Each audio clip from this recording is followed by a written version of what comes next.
चलिए अगला चैप्टर है हमारा वेव ऑप्टिक्स। और यहाँ पर सीयूटी में जो हमारा सिलेबस है वेव ऑप्टिक्स का वो हमें दिया गया है एनटी ने कि wave front and Huygens principle, reflection and refraction of plane wave at a plane surface using wave fronts, proof of laws of reflection and refraction using Huygens principle, interference, Young's double hole experiment, and expression for fringe width, coherent sources, and sustained interference of light, diffraction due to a single slit, width of central maximum, resolving the power of a microscopes and telescope, astronomical telescopes, polarization, plane polarized light, Brewster's law, uses of plane polarized light and Polaroids, right. तो ये हमारा syllabus है wave optics का, जो कि NTA ने हमारे CUT के लिए बताया गया। अब यहाँ पर हम लोग सबसे पहले बात करेंगे कि वेव फ्रंट।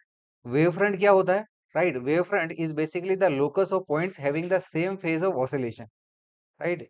ये, राइट, लोकस, राइट, यानी कि आपका एक ग्राफ बोल लो, ठीक है ना, या फिर आपका पिक्टोरियल रिप्रेजेंटेशन बोल लो, उन सभी पॉइंट्स का जो सब सेम फेज में। जैसे कि मान लीजिए कि एक स्टोन को हम लोग पानी में फेंकते हैं, तो पानी में आप देखते हो इस तरह से आपका रिंकल्स बनते हैं, ठीक है ना, गोल गोल रिंग्स बनती है जो कि आगे की तरफ बढ़ती है। तो वो गोल गोल हमको रिंग्स कैसे दिखाई देती है वहां पर, राइट, उस इंस्टेंट पे, राइट, वहां पर जो पानी के पार्टिकल्स है वो सब सेम फेज में, यानी कि ऐसे पार्टिकल्स जो पूरे ऊपर उठे हुए हैं उनको अगर हम लोग ज्वाइन करेंगे तो एक सर्कल बनते हुए दिखाई देगा, यानी कि ये उसका लोकस हो गया। तो वेव फ्रंट क्या हो जाता है, right. Wave front is basically the locus of points having the same phase of oscillation.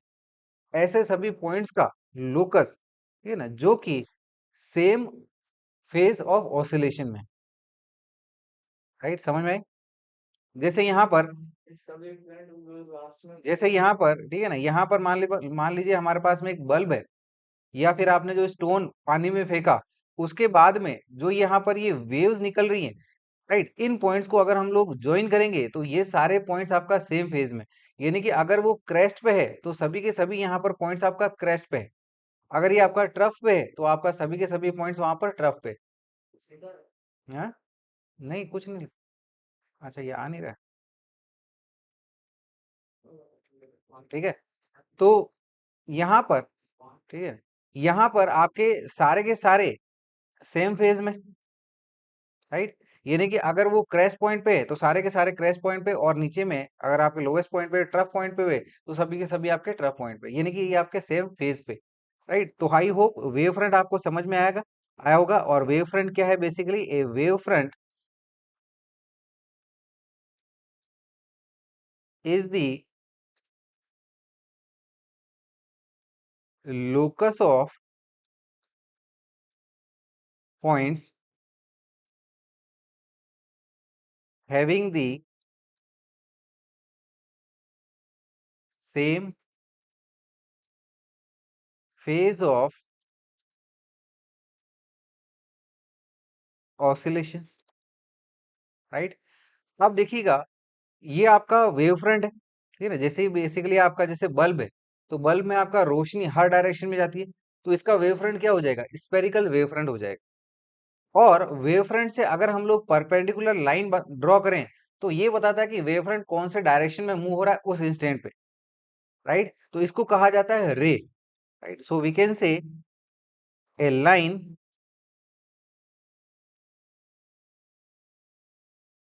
Perpendicular to a wave front is called a ray. अब देखते हैं टाइप्स ऑफ वेव फ्रंट। तो इसमें सबसे पहला आपका स्पेरिकल वेव फ्रंट, यानी कि अगर हमारे पास में कोई बल्ब ले लो तो वो सभी डायरेक्शन में अपनी रेज को रेडिएट करेगा। और ऐसे पॉइंट्स जिनका फेज सेम है, राइट, तो वो उन सबको अगर हम लोग ज्वाइन करें तो हमारे पास में स्पीयर्स बनेंगे। तो इसका वेव फ्रंट का शेप क्या होगा, स्पेरिकल वेव फ्रंट। और ये स्पेरिकल वेव फ्रंट किससे बनता है, पॉइंट सोर्स से। किससे बनता है ये, पॉइंट सोर्स से। So for spherical wave front we can say that point sources produce spherical wave front, right. तो यहाँ पर आप देख सकते हो कि ये जो हमारे पास में ग्रीन लाइंस में आपके जो सर्कल्स बन रहे हैं, बेसिकली वो आपका 3D में स्पीयर्स है। और ये जो आपकी लाइंस दिख रही है, ये सब आपकी रेस है, दैट इज ये उस इंस्टेंट पे बता रहा है कि वेव फ्रंट की डायरेक्शन ऑफ प्रोपोगेशन क्या है, कि हमारा वेव फ्रंट किस डायरेक्शन में जा रहा है, राइट। चलिए अगला वेव फ्रंट देखते हैं हम लोग, सिलेंड्रिकल वेव फ्रंट। अगर हमारे पास में एक लाइन सोर्स हो, जैसे ट्यूबलाइट हो, तो उससे जो वेव फ्रंट जनरेट होंगे वो आपका सिलेंड्रिकल शेप के जनरेट होंगे, राइट। किस प्रकार जनरेट होंगे, हमारे सिलेंड्रिकल शेप के वेव फ्रंट जनरेट होंगे। So for this we can say line source produces cylindrical wave front. फिर बात करते हैं हम लोग प्लेन वेव फ्रंट की। अगर कोई एक सोर्स ऑफ लाइट हो जो कि ऑब्जर्वेशन पॉइंट से काफी दूर हो, जैसे वो भले ही आपका पॉइंट सोर्स हो या फिर सिलेंड्रिकल सोर्स हो, तो बहुत दूरी पे इससे जो वेव फ्रंट हमको दिखेगा वो लगभग लगभग प्लेन वेव फ्रंट दिखेगा, राइट। जैसे हमारे पास में अर्थ है, इतना बड़ा आपका स्फीयर है, तो किसी जगह पे अगर देखें हम लोग तो हमको ये आपका प्लेन के शेप में दिखाई देता है, लेकिन अर्थ तो काफी बड़ी एक स्फीयर है। तो अगर हमारे पास में जो सोर्स है जहां से वेव फ्रंट जनरेट हो रही है वो काफी दूर हो, और अभी जो उसकी वेव फ्रंट हमारे पास पहुंच रही है उसका शेप क्या होगा, प्लेन वेव फ्रंट हो। कैसा होगा, प्लेन होगा। So that wave front will be known as plane wave front, right. So we can say a very far off source wave fronts will be planes, right. आगे बढ़ते हैं, आगे देखिएगा shapes of wave front of reflected and refracted waves, right. तो let us से हमारे पास में एक प्लेन वेव फ्रंट है और उसके सामने एक हमने प्लेन मिरर रख दिया है, तो होगा क्या, ये वेव फ्रंट यहां से रिफ्लेक्ट होगी, ठीक है ना। ये वाली इसकी डायरेक्शन है वेव फ्रंट की, यहां से ये रिफ्लेक्ट होके ऐसी जाएगी, यानी कि जो रिफ्लेक्ट होके वेव फ्रंट बन रही है वो भी अब भी हमारी प्लेन वेव फ्रंट बन रही है, लेकिन उसका डायरेक्शन ऑफ मोशन बदल गया, राइट। आगे बात करते हैं हम लोग reflection from A concave mirror. अगर हमारे पास में एक प्लेन वेव फ्रंट आ रही है, तो कॉनकेव मिरर से रिफ्लेक्ट होने के बाद में इसका जो शेप बनेगा that will B of spherical. जैसे अगर हम लोग इसको यहाँ पर देखेंगे, ये प्लेन वेव फ्रंट यहाँ पर पहुंचा है, तो ये वाले पॉइंट्स इधर ध्यान दीजिएगा, ये वाले पॉइंट्स पहले पहुंच गए, तो यहां से इसका रिफ्लेक्शन हुआ, ठीक है ना, यहां से भी इसका आपका रिफ्लेक्शन हुआ। लेकिन ये वाले पॉइंट को और पीछे जाना पड़ेगा, और जितने टाइम में ये यहाँ पर पहुंचेंगे ये आपका पीछे रह जाएगा। तो इसीलिए इनको अगर हम लोग ज्वाइन करेंगे तो इसका शेप हमको कैसे मिलेगा, स्पेरिकल मिलेगा। सो यहां से जो वेव फ्रंट बनेगा वो कौन से शेप का होगा, it will B of spherical, right.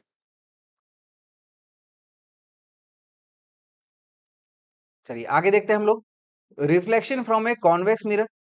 अगर हमारे पास में एक प्लेन वेव फ्रंट है और उसके सामने हम लोग एक कॉन्वेक्स मिरर को रख दें, तो इससे जो वेव फ्रंट बनेगा, तो यहां पर देखिएगा कैसा बनेगा, वापस आपका स्पेरिकल वेव फ्रंट ही बनेगा, राइट। फिर देखते हैं refraction from a plane surface. अगर हमारे पास में एक प्लेन वेव फ्रंट इंसिडेंट है, तो होगा क्या, जहां अब यहां पर मीडियम का चेंज हो रहा है, तो रे ऑफ लाइट दूसरे मीडियम में जाते ही बेंड करेगी, डायरेक्शन चेंज करेगी, this is the phenomena of refraction. लेकिन इसमें जो अगर वेव फ्रंट के शेप की बात करें, तो वेव फ्रंट के शेप का कोई भी बदलाव नहीं आएगा, लेकिन उसके डायरेक्शन ऑफ मोशन में चेंज आ जाएगा, राइट। आगे देखते हैं रिफ्रैक्शन फ्रॉम ए प्रिज्म। अगर हमारे पास में एक प्रिज्म है और उसके सामने हमने एक प्लेन वेवफ्रंट को इंसिडेंट कराया है, तो रिफ्रैक्ट होके होगा क्या, इस प्लेन वेवफ्रंट की डायरेक्शन चेंज हो जाएगी, लेकिन इसका शेप में, दैट इज प्लेन वेवफ्रंट है तो प्लेन वेवफ्रंट ही रहेगा। फिर बात करते हैं refraction from a convex lens. अगर हमने प्लेन वेवफ्रंट के सामने एक कॉन्वेक्स लेंस रख दिया, तो इससे जो वेव फ्रंट रिफ्रैक्ट होके जनरेट होगा उसका शेप हमारा स्फेरिकल वेव फ्रंट बन जाएगा, राइट। फिर देखते हैं refraction from A concave lens. अगर हमने एक प्लेन वेव फ्रंट के सामने कॉनकेव लेंस रख दिया तो इसके बाद में जो रिफ्रैक्ट होने के बाद में वेव फ्रंट बनेगा that will be again of spherical shape, right. इतना समझ में आया। आगे बात करते हैं हम लोग Huygens principle of secondary wavelets, right. तो हाइगन्स प्रिंसिपल ये बेसिकली यूज किया जाता है to obtain the position of wave front. जैसे अगर हमारे पास में एक वेव फ्रंट है तो अगला वेव फ्रंट किस शेप का होगा और उसकी पोजीशन क्या होगी, इसके लिए हम लोग हाइगन्स प्रिंसिपल का यूज करते हैं, राइट। जैसे यहाँ पर हमने एज फॉर एन एग्जांपल दो वेव फ्रंट ले लिए, एक आपका स्पेरिकल दूसरा आपका प्लेन वेव फ्रंट, लेकिन दोनों में ही प्रिंसिपल आपका हाइगन्स प्रिंसिपल का यूटिलाइजेशन हो रहा है ताकि हम लोग अगला वाला वेव फ्रंट फाइंड कर सके, राइट। सो हाइगन्स प्रिंसिपल के लिए एक बात तो हम लोग कह सकते हैं, it is use to geometrically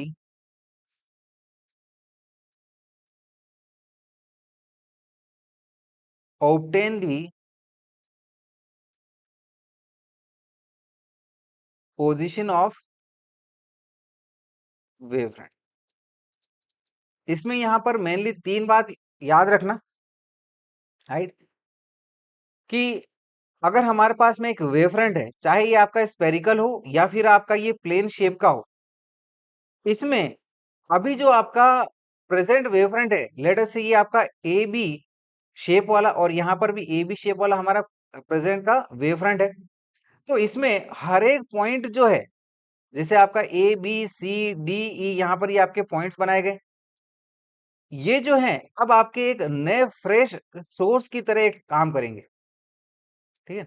और इनसे जो डिस्टरबेंस बनेगी, ठीक है ना, या फिर आपका ये सेकेंडरी स्पेरिकल आपका वेवलेट्स के लिए तरह एक्ट करेंगे और इनसे जो ये वेव फ्रंट बनेगा वो हर डायरेक्शन में जाएगा और उसका शेप क्या रहेगा, स्पेरिकल, स्पेरिकल रहेगा और वो हर डायरेक्शन में आपका एक नए सोर्स की तरह एक्ट करेगा, राइट, जिसको हम लोग सेकेंडरी वेवलेट्स कहते हैं। तो इसमें पहला पॉइंट याद रखिएगा, that is every point on a given wavefront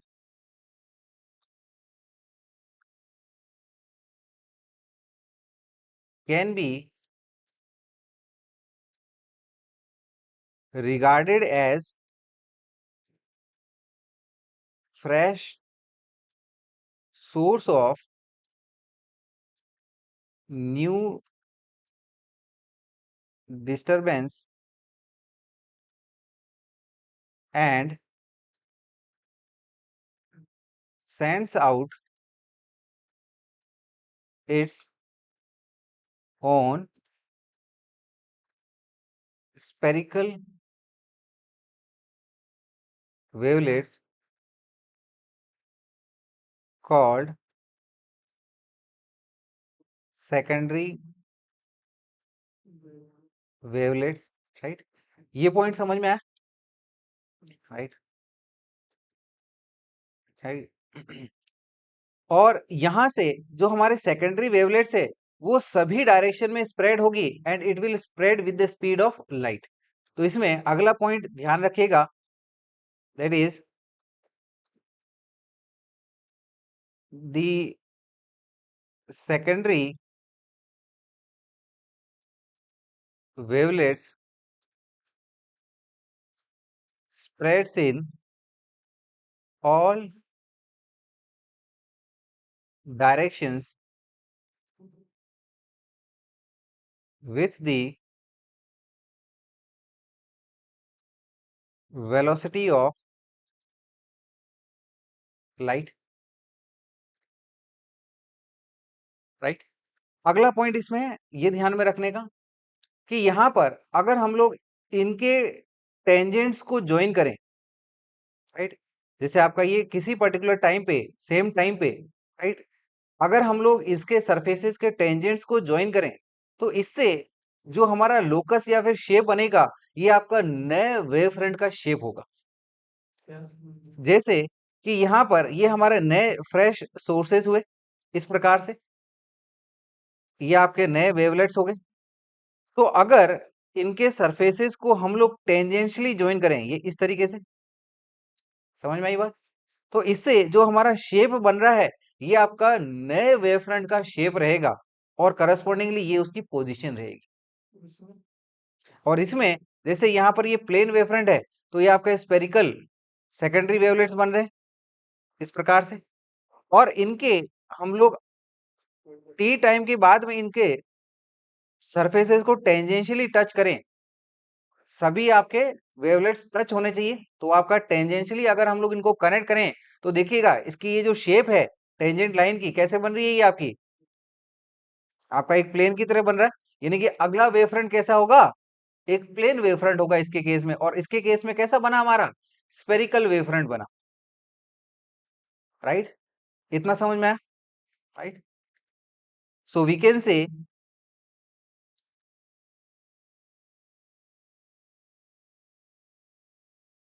a surface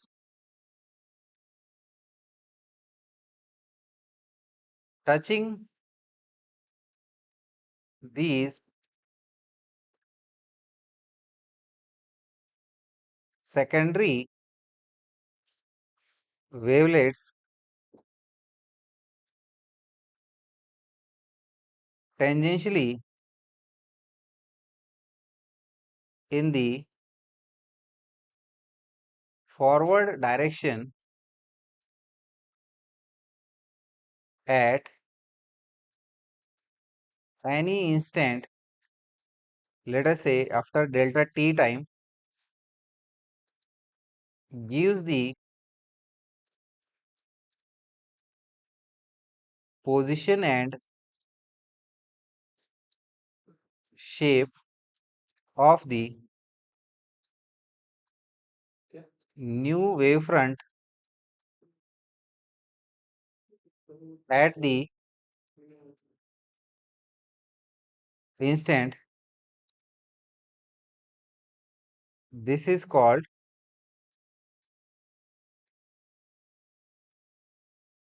secondary wavefront. तो अब ये जो नया वेवफ्रंट बनता है, इसको क्या कहा जाता है, सेकेंडरी वेवफ्रंट।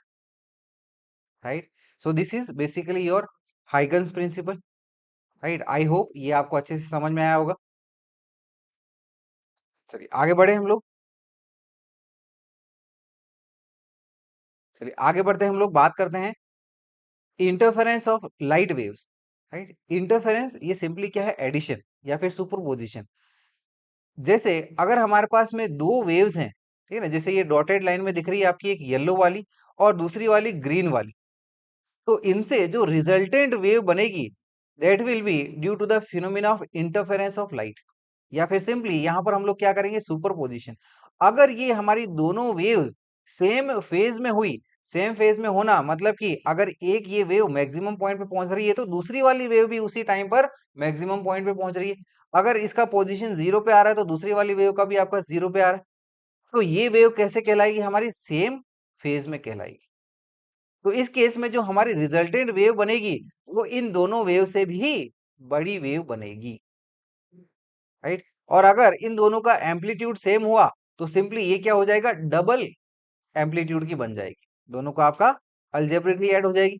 और इसी प्रकार से अगर हम लोग दो वेव्स को लें, जैसे कि ये आपकी येलो वाली और दूसरी वाली ग्रीन वाली, और दोनों आउट ऑफ फेज हो एक दूसरे से, एक दूसरे से कैसे हो, आउट ऑफ फेज, यानी कि इसका जब आपका मैक्सिमम पॉजिटिव चल रहा है, तो इसका भी आपका मैक्सिमम चल रहा है लेकिन नेगेटिव में। तो इन दोनों को अगर हम लोग एल्जेब्रिकली ऐड करें, तो रिजल्टेंट वेव हमारी, ठीक है ना, जीरो यानी कि दिखेगी भी नहीं। इसका मतलब ये नहीं है कि वहां पर कोई वेव नहीं है, दो वेव है, ठीक है ना, दोनों सेम एम्पलीट्यूड की है, लेकिन ऑपोजिट फेज में, इसीलिए ठीक है ना, वहां पर कोई डिस्टरबेंस देखने को नहीं मिलेगा रिजल्टेंट वेव का। Right, so for interference we can say it is the phenomena of formation of maximum intensity at some points and minimum intensity at some other points by two identical light waves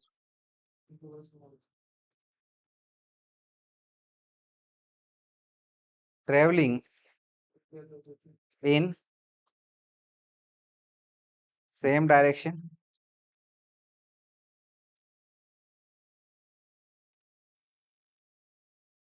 is called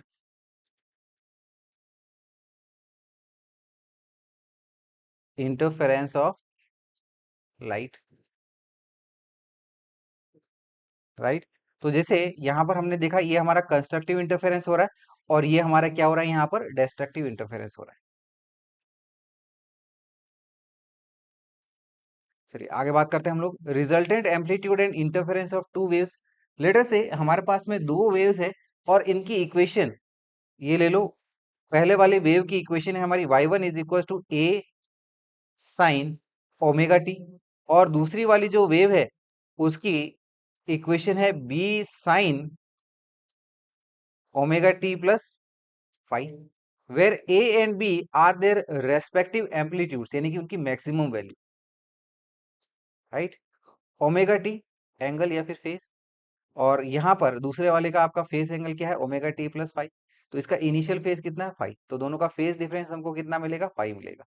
तो इन दोनों wave से जो resultant wave मिलेगी तो जैसे हम लोग vector addition करते हैं सेम उसी प्रकार से हमारी रिजल्टेंट वेव बनेगी, राइट। तो यानी कि इन दोनों वेव्स का जो एम्पलीट्यूड होगा that will be given by उस इंस्टेंट पे कोई पर्टिकुलर इंस्टेंट पे ये हो जाएगा हमारे पास में ए कैपिटल ए यानी कि दोनों का जो आपका रिजल्टेंट एम्पलीट्यूड होगा या फिर उस इंस्टेंट पे, ठीक है ना, जो आपका इसका डिस्प्लेसमेंट होगा it will be given by a square plus b square plus two a b cos theta. जैसे हम लोग a vector plus b vector का मैग्नीट्यूड देखते हैं सेम वैसी। तो देखिएगा राइट ये हमारी दो वेव्स है उनका करस्पॉन्डिंग आपका एम्पलीट्यूड दिया है ए और ये बी और यहाँ पर इन दोनों के बीच में हमारा जो एंगल है वो आपका थीटा है। तो जो हमारी रिजल्टेंट वेव है दैट इज उसका जो एम्पलीट्यूड है वो हमारा कैपिटल ए है, राइट। और ये ए के साथ में फेज एंगल फाई बना रही है, राइट। सो दिस फाई हम लोग इसको डिफाइन कर सकते हैं it is by tan phi is equal to b sine theta upon में a plus b cos theta से, जैसे हम लोग वेक्टर्स के केस में करते हैं। अब बात करते हैं इनके इंटेंसिटी के बारे में। वेव की जो इंटेंसिटी होती है ये बेसिकली उसके एम्पलीट्यूड के स्क्वायर से डायरेक्टली प्रोपोर्शनल होती है, राइट। तो यानी कि अगर हम लोग इन दोनों वेव्स की जो रिजल्टेंट इंटेंसिटी की बात करें तो रिजल्टेंट इंटेंसिटी ये हो जाएगी हमारी I1 plus I2 plus two under root में I1 into I2 into cos theta, right. चलिए आगे देखते हैं हम लोग relation between phase difference path difference and time difference. तो यहाँ पर फेज डिफरेंस पाथ डिफरेंस और टाइम डिफरेंस के बीच में हम लोग रिलेशन देख रहे हैं। तो ये रिलेशन होती है हमारी डेल्टा थीटा यानी कि फेज डिफरेंस अपॉन में two pi is equal to delta lambda यानी कि पाथ डिफरेंस अपॉन में lambda is equal to delta t यानी कि टाइम डिफरेंस अपॉन में टोटल टाइम टी। अब बात करते हैं हम लोग कंस्ट्रक्टिव इंटरफेरेंस की, राइट। कंस्ट्रक्टिव इंटरफेरेंस यानी कि जब वेव्स दोनों सेम फेज में मीट करेगी और जो रिजल्टेंट वेव है वो दोनों वेव से भी बड़ी होगी, तो इसके लिए जो हमारी कंडीशन होती है वो ये होती है कि इनका जो फेज डिफरेंस है, राइट, तो जैसे आपकी पूरी वेव जो है पूरा एंगल 2 पाई के बाद में रिपीट करती है, तो यानी कि इनका जो आपका फेज डिफरेंस होना चाहिए, it should be integral multiple of 2 pi. क्या होना चाहिए? It should be integral multiple of 2 pi, right. So we can say इनके बीच का जो आपका ये फेज डिफरेंस रहेगा, it should be 2n pi, right, where n is equal to 1 2 3 till आपका n। और वहीं अगर हम लोग इनके पाथ डिफरेंस की बात करें, तो पाथ डिफरेंस एक पूरे वेव का पूरा पाथ क्या होता है? 1 वेवलेंथ यानी कि लैम्डा। तो यानी कि अगर इनका कंस्ट्रक्टिव इंटरफेरेंस बने तो वेव एज इट इज पूरा खुद को उसको ओवरलैप करनी चाहिए।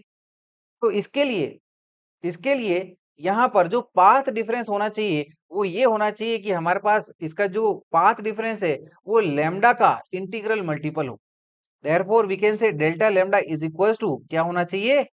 N lambda, right, where n is equals to 1 2 3। अब बात करते हैं इसकी मैक्सिमम इंटेंसिटी की, राइट। तो मैक्सिमम इंटेंसिटी के लिए हम लोग कह सकते हैं कि it will be I max is equal to root I1 plus root I2 का होल स्क्वायर, अगर दोनों की इंटेंसिटी अलग अलग हुई तो मैक्सिमम इंटेंसिटी कितनी हो जाएगी? Right, it will be under root of I1 plus under root of I2 का होल स्क्वायर।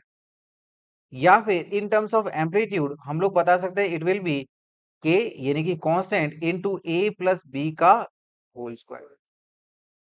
अब बात करते हैं डिस्ट्रक्टिव इंटरफेरेंस की कंडीशन की। तो डिस्ट्रक्टिव इंटरफेरेंस होने के लिए वेव जो है एक दूसरे को अपोजिट फेज में ओवरलैप करनी चाहिए, ठीक है।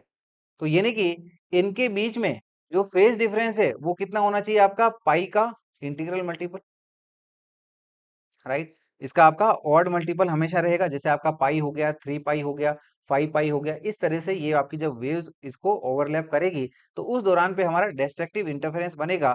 तो हम लोग कह सकते हैं डिस्ट्रक्टिव इंटरफेरेंस के लिए हमारा जो फेज डिफरेंस होगा delta theta, it will be 2n-1 into pi, right, where we can say n is equal to 1 2 3 till n आपका। चलिए आगे बात करते हैं हम लोग इसी के लिए डिस्ट्रक्टिव इंटरफेरेंस के लिए पाथ डिफरेंस। तो पाथ डिफरेंस क्या होना चाहिए? इसका आपका odd multiple of lambda by 2, क्योंकि लैम्डा बाई 2 होगा तो ये आउट ऑफ फेज रहेगी। So we can say path difference की कंडीशन ये हो जाएगा delta lambda is equal to 2n-1 into lambda by 2। और जो रिजल्टेंट वेव की मिनिमम इंटेंसिटी होगी it will be given by under root में I1 माइनस अंडर रूट में I2 का होल स्क्वायर। या फिर हम लोग कह सकते हैं it will be equal to K constant into a minus B का होल स्क्वायर, राइट। आगे बात करते हैं comparison of intensities of maxima and minima, कि मैक्सिमम इंटेंसिटी और मिनिमम इंटेंसिटी का कंपैरिजन यानी कि दोनों को डिवाइड करके हम लोग देखेंगे। तो इसके लिए हम लोग कह सकते हैं कि आई मैक्स अपॉन में I minimum is equal to ये हो जाएगा हमारे पास में अंडर रूट में I1 प्लस अंडर रूट में I2 अपॉन में under root of I1 minus under root of I2 का whole square is equal to, ठीक है ना, in terms of their amplitude इसको हम लोग बता सकते हैं a प्लस बी अपॉन में a माइनस बी का होल स्क्वायर। या फिर इनके एम्पलीट्यूड्स के रेशियो के फॉर्म में हम लोग इसको बता सकते हैं r+1 अपॉन में r-1 का होल स्क्वायर, जिसमें यहाँ पर r यानी कि ये आपका रेशियो ऑफ एम्पलीट्यूड्स है। That is we can say r is equal to a by b, यानी कि ये है हमारा रेशियो ऑफ एम्पलीट्यूड्स, राइट। चलिए आगे बढ़ते हैं, इससे रिलेटेड क्वेश्चन देखते हैं हम लोग। क्वेश्चन देखिएगा, राइट। क्वेश्चन हमें यहाँ पर दिया गया है कि two sources with intensity I naught and 4I naught respectively interfere at a point in a medium. तो हमारे पास में दो सोर्सेस की इंटेंसिटी है I नॉट और 4I नॉट, और वो किसी पर्टिकुलर पॉइंट पे, ठीक है ना, इंटरफेयर कर रही है कोई मीडियम में, यानी कि कंबाइन कर रही है. So find the ratio of maxima and minimum intensities and their amplitudes.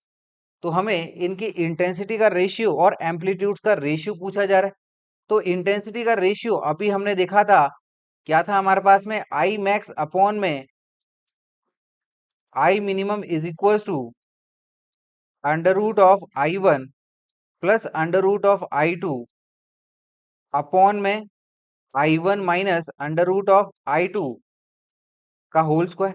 तो ये हो जाएगा हमारा I1, इसको हम लोग 4I नॉट ले लेते हैं, तो ये हो जाएगा हमारा 4I naught plus I naught upon में 4I naught minus under root में I नॉट का होल स्क्वायर. तो यहाँ पर हम लोग ये I नॉट को कॉमन लेके कट कर सकते हैं, राइट. और ये हमारा सिंपली देखिएगा, अंडर रूट ऑफ 4 यानी कि 2 आ जाएगा, तो 2 plus 1 that is equal to 3. So it is 3 upon में ये 2 माइनस 1 यानी कि 1, इसका होल स्क्वायर यानी कि ये आ जाएगा हमारे पास में 9/1. इसी तरह से अब हम लोग देखेंगे इनके एम्पलीट्यूड्स का रेशियो, राइट. तो एम्पलीट्यूड्स का रेशियो ये अभी हमने देखा था, हमारे पास में फॉर्मूला क्या था, आई मैक्स अपॉन में I minimum is equal to amplitudes का रेशियो यानी कि आर. सो ये हो जाएगा हमारे पास में आर प्लस 1 अपॉन में आर माइनस 1 का होल स्क्वायर. तो यहाँ पर I max upon I minimum की वैल्यू कितनी आई है हमारे पास में, 9/1. So it will be 9/1 is equal to r plus 1 अपॉन में आर माइनस 1 का होल स्क्वायर. दोनों साइड में अंडर रूट लेते हैं, तो ये हो जाएगा हमारे पास में 3/1 is equal to r plus 1 और ये आपका आर माइनस 1. इसको यहाँ फिर से सॉल्व करते हैं फर्दर. तो यहाँ पर क्रॉस मल्टीप्लाई करते हैं, तो ये हो जाएगा हमारे पास में 3r minus 3 is equal to r plus 1, और ये हो जाएगा हमारा 2r इज इक्वल टू 4, और we can say r is equal to a/b यानी कि ये आपका 2 आ जाएगा. तो ये हमारा एम्पलीट्यूड का रेशियो हमें मिल गया, राइट. चलिए आगे बढ़ते हैं हम लोग, देखते हैं हम लोग Young's double slit experiment, right, that is YDAC. तो यहाँ पर हम लोग क्या करते हैं, हम लोग एक मोनोक्रोमेटिक लाइट सोर्स लेते हैं, उसको हम लोग एक स्लिट के थ्रू पास कराते हैं, और उसके सामने हम लोग दो और छोटे छोटे स्लिट्स रखते हैं, S1 और S2, राइट. सिंगल स्लिट है, राइट, ये आपका दो डबल स्लिट हो गए. अब हमने सेम सोर्स रखा है, तो यहाँ पर ये जो वेव फ्रंट आपके जो जनरेट होंगे, ठीक है ना, यहाँ पर ये जो लाइट सोर्स है इनफैक्ट आपका S1 और S2 पे, इसको हम लोग कह सकते हैं कि ये लाइट सोर्स हमारे कोहेरेंट होंगे, राइट. वेरी इंपॉर्टेंट, क्या होंगे, कोहेरेंट होंगे. कोहेरेंट सोर्सेज होने का मतलब कि ऐसे सोर्सेज जो आपके सेम फेज में हो और उनका करस्पॉन्डिंग एम्पलीट्यूड भी लगभग बराबर हो, राइट. तो यहाँ पर S1 और S2 से जो आपका लाइट सोर्स है वो कैसे रहेंगे, कोहेरेंट रहेंगे. अब यहाँ पर ये देखिएगा, यहाँ से फिर से आपके ये हाइगन्स प्रिंसिपल का यूज करेंगे, तो यहाँ से स्पेरिकल वेवफ्रंट जनरेट होंगे, और ये आपका एक ग्रीन और दूसरा आपका ये डॉटेड में लाइन दिखाई गई है, एक डार्क में एक डॉटेड में, राइट. तो यहाँ पर ये इनकी क्रेस्ट और ये ट्रफ पोजीशन बताई जा रही है, वेव की आपका हाईएस्ट पोजीशन और ये लोएस्ट पोजीशन की बात हो रही है. तो जब ये यहाँ पर डार्क डार्क मीट करेंगे, ठीक है ना, यानी कि उस दौरान पे आपका कंस्ट्रक्टिव इंटरफेरेंस की कंडीशन होगी, और एक आपका डार्क, ठीक है ना, या फिर आपका लो वाला डॉटेड वाला और दूसरा वाला एक आपका ये डार्क वाला मीट करेगा, यानी कि ये ऑपोजिट फेज में मीट कर रहे हैं, तो उस दौरान पे डिस्ट्रक्टिव इंटरफेरेंस होगा. तो यहाँ पर आप देख सकते हो कि यहाँ पर ये जो पॉइंट्स हमारे मीट कर रहे हैं, ये सभी आपका सेम फेज में मीट कर रहे हैं. जैसे यहाँ पर, ठीक है ना, ये देख सकते हो आपका ये येलो और ये आपका ग्रीन दोनों डार्क है, यानी कि दोनों सोर्सेज से ये हमारे सेम फेज में मीट कर रहे हैं. तो यहाँ पर ये जो इंटेंसिटी होगी, एकदम हाई इंटेंसिटी की यहाँ पर लाइट बनेगी. फिर देखिएगा ये यहाँ पर आपका आउट ऑफ फेज चल रहे, तो यहाँ पर ये डिस्ट्रक्टिव इंटरफेरेंस होगा, और फिर आपका ये सेम फेज में यानी कि कंस्ट्रक्टिव इंटरफेरेंस होगा.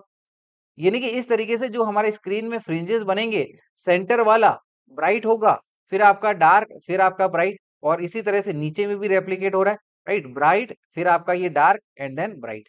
तो ये जो यहाँ पर स्क्रीन पे फ्रिंजेस बनेंगे, ठीक है ना, ये किस तरह से बनेंगे आपके डार्क एंड ब्राइट इस तरह से बनेंगे। राइट, इतना समझ में आया? राइट, तो चलिए आगे बढ़ते हैं हम लोग, इसमें देखते हैं।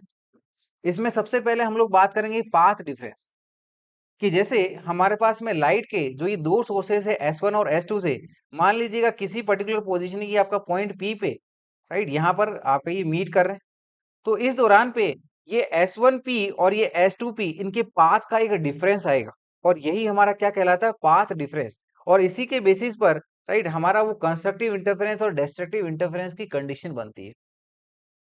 राइट, तो यहाँ पर पाथ डिफरेंस की बात करते हैं हम लोग डेल्टा लेमडा के लिए। तो डेल्टा लेमडा के लिए आपका फॉर्मूला याद रखिएगा, it is given by Y D upon में capital D, right, where Y is the position of the fringe from the central maximum. D क्या है, दोनों स्लिट्स के बीच का डिस्टेंस ऑफ सेपरेशन, और डी यानी कि दोनों स्लिट से स्क्रीन का सेपरेशन। राइट, अब हम लोग बात करेंगे position of nth bright fringe. तो हमारा जो कोई ब्राइट फ्रिंज है, मान लीजिए nth है या फिर थर्ड ले लीजिए या फिर फोर्थ ब्राइट फ्रिंज है, उसकी जो पोजीशन यहाँ पर सेंटर O से वो क्या रहेगी उसके बारे में बात करेंगे। तो इसके लिए हमारा फॉर्मूला ये याद रखिएगा, position of bright fringe is equal to n lambda capital D upon में स्मॉल डी। राइट, इसी तरह से position of nth dark fringe के लिए हमारा जो फॉर्मूला होगा वो हो जाएगा y d is equal to 2n-1 lambda capital D upon में 2d। और यहाँ पर ये जो फ्रिंजेस बन रहे हैं, ठीक है ना, ब्राइट और ये डार्क फ्रिंजेस बन रहे हैं, इनकी जो फ्रिंज विड्थ होगी, that is fringe width beta, it is given by lambda capital D upon में स्मॉल डी। यानी कि हम लोग कह सकते हैं कि हमारा जो ये फ्रिंज विड्थ है वो वेवलेंथ के डायरेक्टली प्रोपोर्शनल है, वेवलेंथ के डायरेक्टली प्रोपोर्शनल है। तो जितनी ज्यादा वेवलेंथ होगी लाइट सोर्स की, फ्रिंज विड्थ भी उतना ही ज्यादा बड़ा होगा। राइट, तो यहां पर देखिए, इससे हम लोग कुछ इंपॉर्टेंट पॉइंट्स नोट डाउन कर सकते हैं। तो सबसे पहला, ठीक है, हम लोग कह सकते हैं कि अगर हम लोग यंग्स डबल स्लिट apparatus को कोई लिक्विड में इमर्स करें जिसकी रिफ्रैक्टिव इंडेक्स म्यू हो, तो लाइट की जो वेवलेंथ है, कोई मोनोक्रोमेटिक लाइट है, उसकी वेवलेंथ जो है वो बढ़ जाएगी। राइट, सॉरी, यहाँ पर जो वेवलेंथ है ये आपकी डिक्रीज हो जाएगी, और इसी की करस्पॉन्डिंग जो हमारी फ्रिंज विड्थ है वो भी डिक्रीज हो जाएगी। वो आपका म्यू टाइम्स वेवलेंथ डिक्रीज होगी, और इसी के करस्पॉन्डिंग हमारा फ्रिंज विड्थ जो है वो भी डिक्रीज हो जाएगी। Right, so we can say if Young's double slit experiment apparatus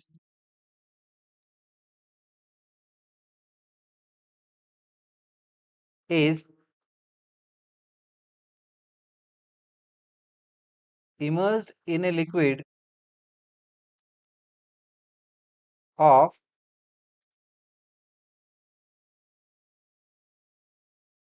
refractive index mu, then wavelength of light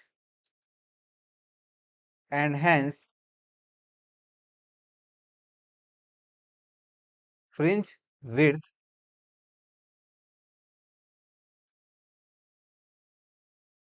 decreases mu times।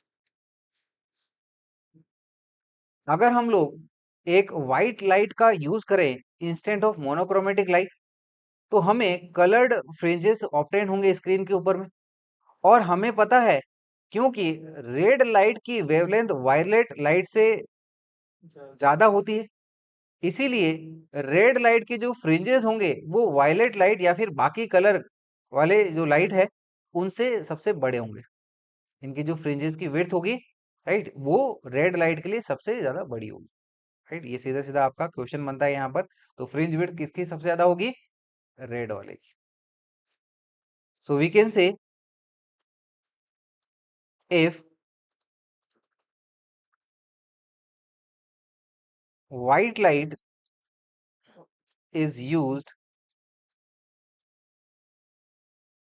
in place of a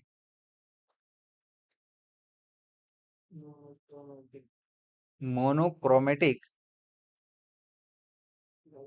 light,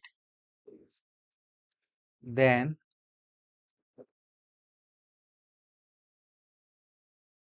colored fringes are obtained on the screen with red fringes of larger size than that of violet, because wavelength of red light is greater than wavelength of violet light. अब बात करते हैं, ये जो fringes के जो shapes बनेंगे वो बनेंगे हाइपरबोलिक, और अगर ये स्क्रीन काफी दूरी पे हो तो ये जो इनके जो शेप्स है लगभग आपके स्ट्रेट लाइन के फॉर्म में चेंज हो जाएंगे, राइट। तो यहाँ पर अगर आपसे पूछा जाए कि ये फ्रिंजेस के शेप कैसे होते हैं तो आप क्या बताओगे? Hyperbolic, right. तो यहाँ पर ये पॉइंट ध्यान में रखना, that is shape of fringes on the screen is hyperbolic, but if the screen is placed at very large distance from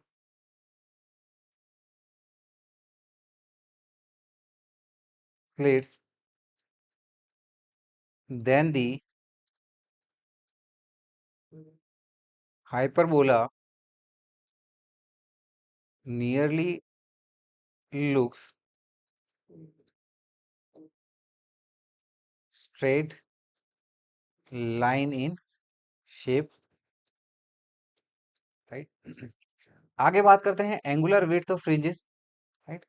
इनकी जो एंगुलर विड्थ होगी it is given by theta is equal to lambda upon में D is equal to fringe width beta upon में distance of the screen from the slits. फिर बात करते हैं intensity of fringes. अगर हम लोग ये कंसिडर करें कि दोनों सोर्सेस से S1 और S2 से जो लाइट आ रही है वो सेम इंटेंसिटी की हो, राइट, यानी कि I1 I2 के बराबर हो इज इक्वल टू I0, तो किसी पर्टिकुलर पॉइंट पे, ठीक है ना, किसी पर्टिकुलर पॉइंट पे जहां वहां पर जो रिजल्टेंट इंटेंसिटी की लाइट बनेगी it will be given by I is equal to 4 I0 cos square delta theta by 2, right? Here delta theta is phase difference, right? I not यानी कि कोई भी एक सोर्स है जो लाइट की इंटेंसिटी है, तो हम लोग यहाँ पर कह सकते हैं कि मैक्सिमम इंटेंसिटी के केस में यानी कि जब ये फेज डिफरेंस 0 हो, राइट, या फिर इंटीग्रल मल्टीपल ऑफ 2 पाई हो, उस केस में हमको मैक्सिमम इंटेंसिटी मिलेगी and it is given by 4 I note. कैसे? ये वाले की वैल्यू आप 1 कर दो तो क्या मिल जाएगी हमें? 4 आई नोट। और वहीं अगर हम लोग मिनिमम इंटेंसिटी की बात करें तो ये क्या हो जाएगा हमारा? 0। तो यहाँ पर ये पॉइंट बहुत अच्छे से ध्यान में रखिएगा कि यंग्स डबल स्लिट एक्सपेरिमेंट में जो हमारी डार्क फ्रिंजेस होती है वो परफेक्टली डार्क होती है, राइट, क्योंकि वहां पर रिजल्टेंट इंटेंसिटी क्या होती है? 0 होती है, राइट। तो यानी कि यहाँ पर अगर हम लोग इनका इंटेंसिटी कर्व देखें तो वो उस प्रकार हमको मिलेगी, राइट। तो यहाँ पर ये देखिए आपका पाथ डिफरेंस और ये फेज डिफरेंस राइट साइड और ये लेफ्ट साइड बता रहे हैं, राइट, यानी कि ऊपर की तरफ और ये नीचे की तरफ। तो सेंटर पे हमको मैक्सिमम इंटेंसिटी ऑफ लाइट मिलती है, कितनी रहेगी आपका कंस्ट्रक्टिव इंटरफेरेंस है तो 4I0। फिर लैम्डा बाई 2 फेज डिफरेंस और पाथ डिफरेंस पाई पे, राइट, तो हम लोग कह सकते हैं कि वहां पर जो रिजल्टेंट इंटेंसिटी होगी वो क्या हो जाएगी, 0 हो जाएगी। कोई भी एक सोर्स की इंटेंसिटी कितनी है, I0 है, और ऑन एन एवरेज इनकी इंटेंसिटी कितनी है, 2I0। एवरेज कैसे निकालोगे, maximum plus minimum divided by 2, तो 4I0 प्लस 0 डिवाइडेड बाई 2 यानी कि 2I0 यानी कि आपका एवरेज इंटेंसिटी हो जाएगी, राइट। तनु समझ में आ रहा है, आगे बढ़ सकते हैं। चलिए इससे रिलेटेड क्वेश्चन देखते हैं हम लोग। क्वेश्चन देखिएगा क्या दिया हमें कि in Young's double slit experiment the two slits are separated by 0.1 millimetre and they are 0.5 metre from the screen, right. Young's double slit experiment में दोनों स्लिट्स के बीच का सेपरेशन कितना है, 0.1 मिलीमीटर, और यहां से स्क्रीन का सेपरेशन कितना है, 0.5 metre. The wavelength of light used is 5000 angstrom, और यहाँ पर जो लाइट यूज करी है उसका वेवलेंथ हमें 5000 एंगस्ट्रॉम बताया गया। सो find the distance between the 7th maxima and the 11th minima on the screen. तो 7th मैक्सिमा और 11th मिनिमा के बीच में जो डिस्टेंस ऑफ सेपरेशन है वो कितना होगा, ये हमसे पूछा जा रहा है, राइट। तो यानी कि हमें डेल्टा वाई पूछा जा रहा है, right, that is for y11 of dark fringe minus y7 of bright fringe. तो डार्क फ्रिंज के लिए हमारे पास में फॉर्मूला क्या होता है, उसकी पोजीशन के लिए that is 2n-1 into lambda into capital D upon में 2 इंटू स्मॉल डी। और वहीं ब्राइट फ्रिंज के लिए, राइट, nth ब्राइट फ्रिंज के लिए फॉर्मूला क्या होता है, n lambda into capital D upon में स्मॉल डी। तो यहां से हम लोग लैम्डा कैपिटल डी अपॉन में स्मॉल डी को कॉमन ले सकते हैं, तो ये आ जाएगा हमारे पास में lambda into capital D upon में स्मॉल डी, और वैल्यूज पुट करते हैं हम लोग, तो ये हो जाएगा यहाँ पर it is equal to 2 into 11-1 upon में 2 माइनस ये आपका 7th ब्राइट फ्रिंज थी, is equal to values put करते हैं हम लोग। तो वेवलेंथ ये हमारी 5000 एंगस्ट्रॉम यानी कि 5000 इंटू 10 की power -10 into distance of separation of the screen, ये है हमारी 0.5 मीटर, अपॉन में, राइट, दोनों स्लिट्स के बीच का डिस्टेंस ऑफ सेपरेशन ये हमें दिया गया है 0.1 mm, so it is 0.1 into 10 की पावर -3, और ये हो जाएगा हमारा, राइट। तो यहाँ पर ये क्या हो जाएगा, 22-1 यानी कि 21 अपॉन में 2 -7। इसका एलसीएम लेके इसको सॉल्व कर सकते हैं हम लोग, और ये हो जाएगा 25 इंटू 10 की power -4 into 7/2 after taking the LCM, और ये हो जाएगा हमारे पास में फाइनली 8.75 इंटू 10 की power -3 metre, that is equal to 8.75 millimetre, right. इसी से संबंधित अगला क्वेश्चन देखते हैं हम लोग। क्वेश्चन हमें दिया गया है कि in Young's double slit setup using monochromatic light of wavelength lambda the intensity of light at a point where path difference is 2 lambda is found to be I0, ठीक है। तो ये हमें बोला गया कि यंग्स डबल स्लिट एक्सपेरिमेंट में monochromatic light है जिसकी वेवलेंथ लैम्डा है, और किसी पर्टिकुलर पोजीशन पे जहां पर पाथ डिफरेंस 2 लैम्डा है वहां पर इंटेंसिटी कितनी बताई गई है, I0। So what will be the intensity at a point where path difference is λ/3। तो उस पॉइंट पर हमारी रिजल्टेंट इंटेंसिटी कितनी होगी जहां पर पाथ डिफरेंस λ/3 है। तो देखिएगा इंटेंसिटी के लिए हमारे पास में फॉर्मूला क्या था, जैसे यहाँ पर पहले वाले की बात करें तो ये था हमारे पास में formula 4I cos square delta θ1 upon में 2, right. So it will be 2I cos square, right. तो यहाँ पर फेज डिफरेंस हमें देखना है, और फेज डिफरेंस के लिए हमारे पास फॉर्मूला होता है यहाँ पर पाथ डिफरेंस अपॉन में लैम्डा इंटू 2 पाई, और पाथ डिफरेंस हमें 2 लैम्डा दिया गया है, सो अपॉन में 2, तो ये आ जाएगा हमारा 4I cos स्क्वायर 2 पाई। तो cos 2 पाई का स्क्वायर हमें करना है, और हमें पता है कि cos 2 पाई की वैल्यू कितनी होती है, 1 होती है, राइट। तो सिंपली ये कितना हो जाएगा हमारे यहाँ पर I1, ये हमें I0 दिया गया, सो वी कैन से I0 is equal to 4I और we can point out that यहाँ पर ये जो आई है यानी कि हर एक वेव की जो इंटेंसिटी है, राइट, वो कितनी है, आई नॉट बाई 4 है, राइट। तो इसी तरह से, राइट, सेकंड केस में जब इनका पाथ डिफरेंस लैम्डा बाई 3 होगा तो उस दौरान पे जो रिजल्टेंट इंटेंसिटी होगी वो क्या हो जाएगी, I two is equal to 4i cos square delta theta 2 upon में 2।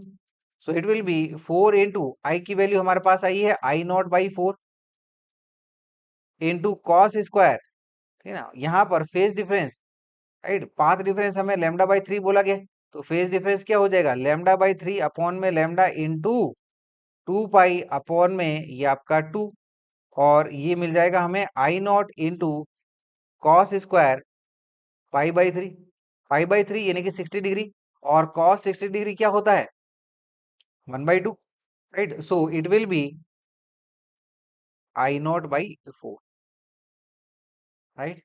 तो ये हमारी रिजल्टेंट इंटेंसिटी मिल जाएगी सेकंड केस के लिए। चलिए आगे बात करते हैं हम लोग optical path of a slab.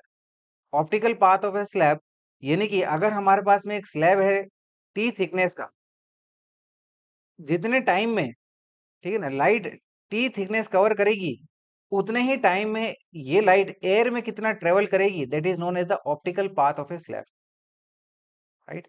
और वो कितना ट्रेवल करेगी, mu into t time, t यानी कि थिकनेस ट्रेवल करेगी। So we can say it is the distance mu t travelled by, यहाँ पर ध्यान में रखिएगा टी हमारा थिकनेस ऑफ स्लैब है, टी टाइम नहीं है, in air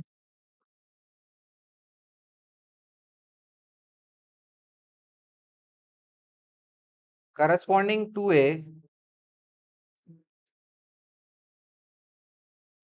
distance t in the slab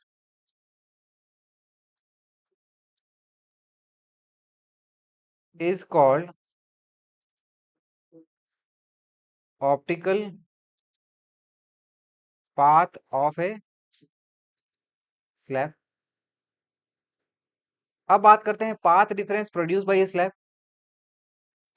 अगर हम लोग, ठीक है ना, लाइट को एयर में रखें और दूसरा स्लैब के थ्रू इंट्रोड्यूस कराएं, तो इन दोनों केस में जो लाइट का पाथ डिफरेंस प्रोड्यूस होगा it will be given by delta lambda is equal to mu minus 1 into thickness of the slab,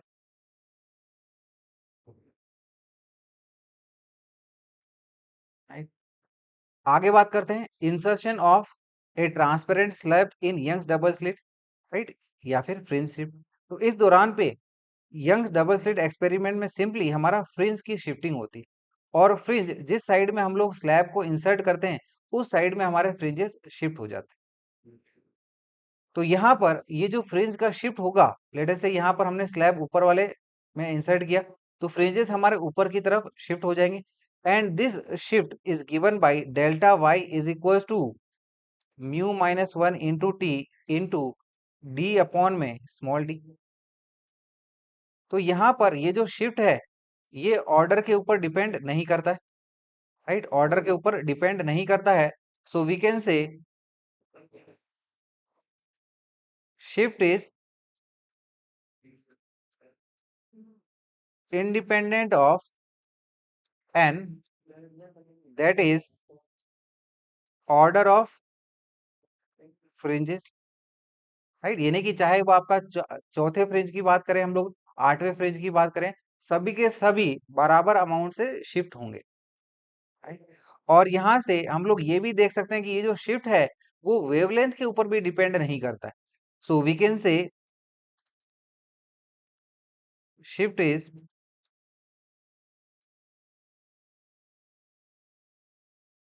independent of lambda. और वहीं अगर हम लोग बात करें नंबर ऑफ फ्रिंजेस शिफ्टेड की, तो नंबर ऑफ फ्रिंजेस शिफ्ट कितना हो जाएगा, ठीक है, कितना शिफ्ट हुआ है अपॉन में एक फ्रिंज की विड्थ कितनी होती है। So we can say number of fringes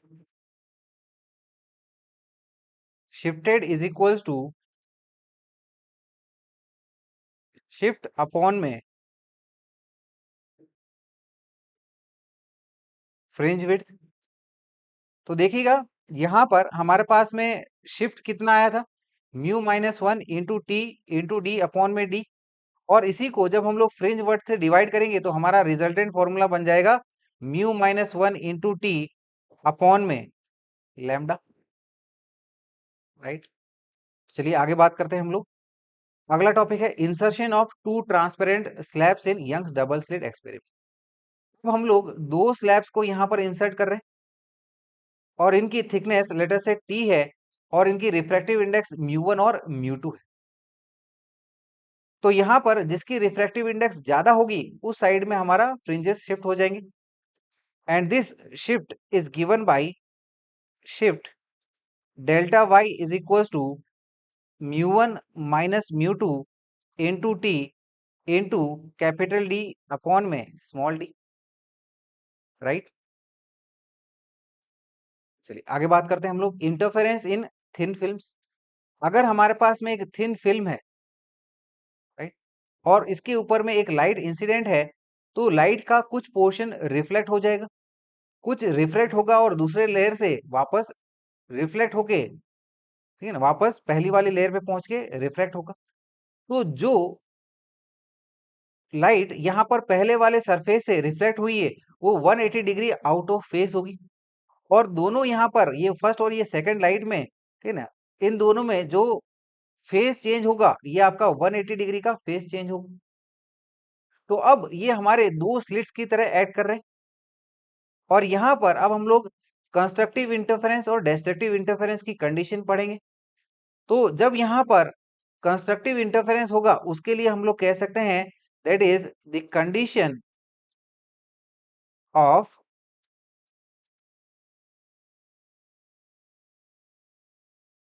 constructive interference will be given by 2 mu to t is equals to 2n minus 1 into lambda upon में 2। वहीं कंडीशन ऑफ डिस्ट्रक्टिव इंटरफेरेंस की बात करें तो ये होगी हमारी condition of destructive interference will be 2 mu t is equals to n lambda, right. चलिए आगे बढ़ते हैं हम लोग। आगे बात करते हैं हम लोग लेयर्ड्स मिरर। यहां पर हम लोग एक मिरर का इंट्रोडक्शन कर देते हैं। तो होगा क्या, यहाँ पर जो स्लिट S1 से लाइट आ रही है वो रिफ्लेक्ट होके, right, 180 degree out of face हो जाएगी। तो इसके लिए भी हमारे जो कंस्ट्रक्टिव इंटरफेरेंस और डिस्ट्रक्टिव इंटरफेरेंस की जो आपकी कंडीशन बनेगी, राइट, सेम आपका पिछली वाली यानी कि यहाँ पर थिन फिल्म्स के जैसे बनेगी। So for this we can से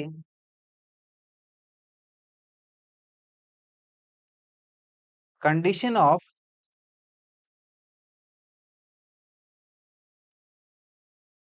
constructive interference will be their path reference is equals to 2n minus 1 into lambda upon में 2, और वहीं कंडीशन ऑफ डिस्ट्रक्टिव इंटरफेरेंस ये हो जाएगी हमारी delta lambda is equal to n lambda, right. चलिए इससे रिलेटेड एक क्वेश्चन देखेंगे हम लोग। क्वेश्चन देखिएगा, ये हमें दिया गया है कि interference fringes are produced by a double slit arrangement and a piece of plain parallel glass of refractive index 1.5 is interposed in one of the interfering beam, right। तो हमारा इंटरफेरेंस फ्रिंजेस से, बेसिकली आपका ये double slit arrangement है, और हमने वहां पर एक स्लिट में, राइट, ग्लास स्लैब इंसर्ट किया है जिसकी रिफ्रैक्टिव इंडेक्स 1.5 है। और आगे क्या दिया है, आगे हमें बताया गया है कि if the fringes are displaced through 30 degree fringe width for light of wavelength 6 into 10 to the power -5 centimetre, then find the thickness of the plate. तो बोला गया है कि अगर, ठीक है ना, फ्रिंजेस जो है उनमें टोटल आपका 30 फ्रिंज विड्थ के करस्पॉन्डिंग शिफ्टिंग हो रहा है for a light of wavelength 6 into 10 to the power -5 centimetre, right. तो यहाँ पर ये जो हमने स्लैब यूज किया है उसकी थिकनेस कितनी है ये हमसे पूछा जा रहा है। तो देखिए हमने ये पढ़ा है कि जो नंबर ऑफ फ्रिंजेस, राइट, जो शिफ्ट होगी it is given by formula μ-1 into thickness of the slab upon में वेवलेंथ लैम्डा। तो टोटल नंबर ऑफ फ्रिंजेस जो शिफ्ट हो रही है वो कितनी है, 30 है। So it will be 1.5 -1 into t upon में, राइट, वेवलेंथ हमें कितनी दे रखी है, 6 इंटू 10 टू दी पावर -5। तो ये हो जाएगा 6 into 10 to the power -5 into 10 to the power -2 metre. So from here we can say thickness of the slab T will be 6 into 30 into 10 to the power -7 upon में 0.5। सो it will B, इससे हमें मिल जाएगा 360 into 10 to the power -7, और ये आ जाएगा हमारे पास में 36 into 10 to the power -6 metre, या फिर सिंपली 36 माइक्रोमीटर, राइट। चलिए आगे बढ़ते हैं। आगे हमारा अगला टॉपिक है diffraction of light. Diffraction of light ये क्या होता है, it is basically A phenomenon, ठीक है ना, जहां पर लाइट जो है ऑब्स्टेकल्स और एपर्चर के अराउंड अराउंड बैंड होती है, right? So this phenomena is your diffraction of light. So for diffraction of light we can say it is a phenomena of bending of light around the corners of an obstacle or aperture, यानी कि छोटे छेद, of size of wavelength of light is called diffraction. अब ये जो diffraction होते हैं ये बेसिकली आपके दो तरीके के होते हैं। इसको हम लोग फ्रेस्नेल डायफ्रैक्शन से स्टडी करते हैं, और दूसरा आपका होता है फ्रेनहोफर डायफ्रैक्शन। तो यहाँ पर जो फ्रेस्नेल डायफ्रैक्शन है इसमें सोर्स और स्क्रीन के बीच में एक फाइनाइट दूरी होती है, right. This is simply your Fresnel diffraction. So for this we can say, right, in Fresnel diffraction source and screen are at finite distance from the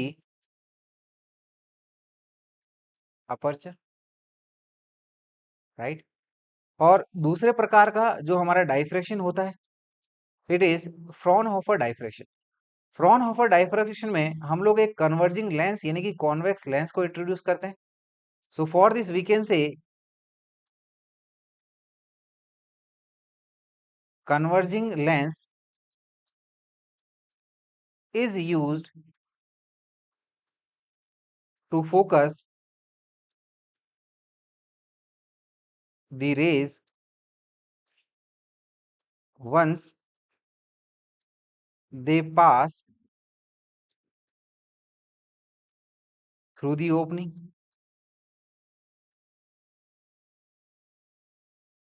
right? चलिए आगे हम लोग Fraunhofer diffraction of light due to a single narrow slit से का study करते हैं हम लोग।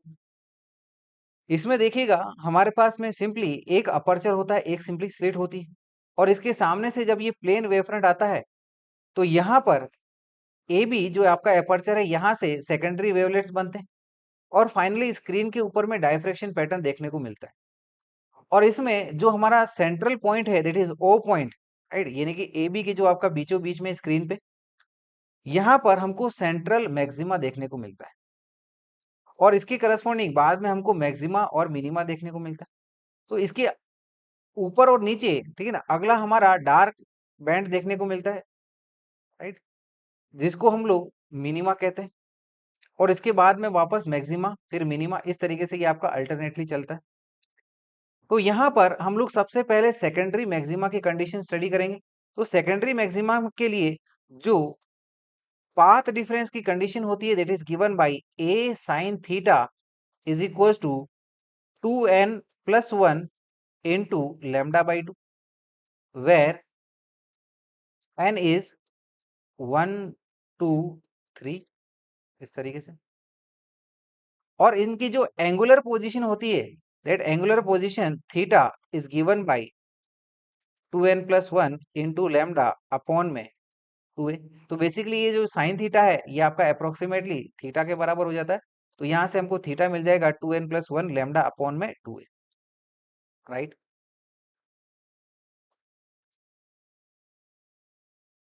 और जो पोजीशन होती है ब्राइट फ्रिंज की, it is given by YB is equal to 2n+1 into lambda into capital D upon में 2a, जो कि अप्रोक्सीमेटली D यहाँ पर लेंस के फोकल लेंथ के बराबर हो जाती है approximately. So it will be 2n+1 into lambda into f upon में 2a। अब चलिए बात करते हैं हम लोग सेकेंडरी मिनिमा की कंडीशन। तो सेकेंडरी मिनिमा के लिए जो पाथ रिफरेंस होता है it is given by a sine theta is equal to n lambda, right.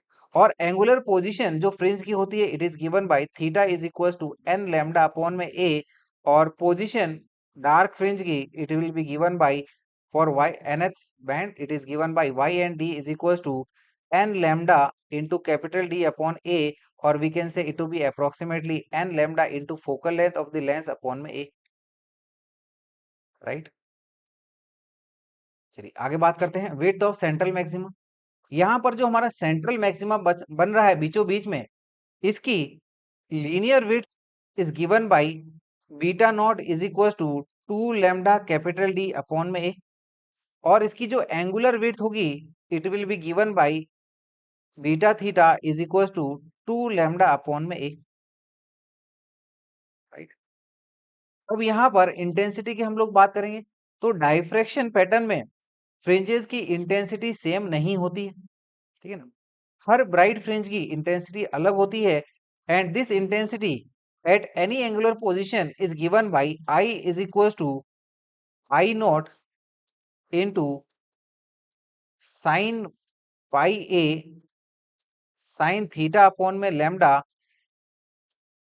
Upon में pi a sine theta upon में लैम्डा का होल स्क्वायर, राइट। अब इसमें देखिएगा डाइफ्रैक्शन के लिए intensity distribution curve of diffraction. तो हम लोग यहाँ पर देख सकते हैं कि सेंट्रल मैक्सिमा की इंटेंसिटी सबसे ज्यादा मैक्सिमम होती है, सबसे ज्यादा होती है, और उसके बाद में इंटेंसिटी लगातार कम होती रहती है। और इसके बाद में जो पहला सेकेंडरी मैक्सिमा है इसकी इंटेंसिटी सेंट्रल मैक्सिमा से 22.5 टाइम्स कम हो जाती है, और थर्ड मैक्सिमा की जो इंटेंसिटी है वो इंटेंसिटी सेंट्रल मैक्सिमा के 62.5 टाइम्स कम हो जाती। और यहाँ पर ये ध्यान में रखिएगा जो हमारे डार्क फ्रिंजेस है वो परफेक्टली डार्क नहीं होते, राइट। चलिए आगे बढ़ते हैं हम लोग। आगे बात करते हैं फ्रेसनल डिस्टेंस की, राइट। तो फ्रेसनल डिस्टेंस, राइट, वो डिस्टेंस होती है जहां जितनी दूरी पर बीम की जो स्प्रेडिंग है, राइट, वो एपर्चर के साइज के बराबर हो जाए, right. So we can define it as it is the distance at which the diffraction spread of a beam is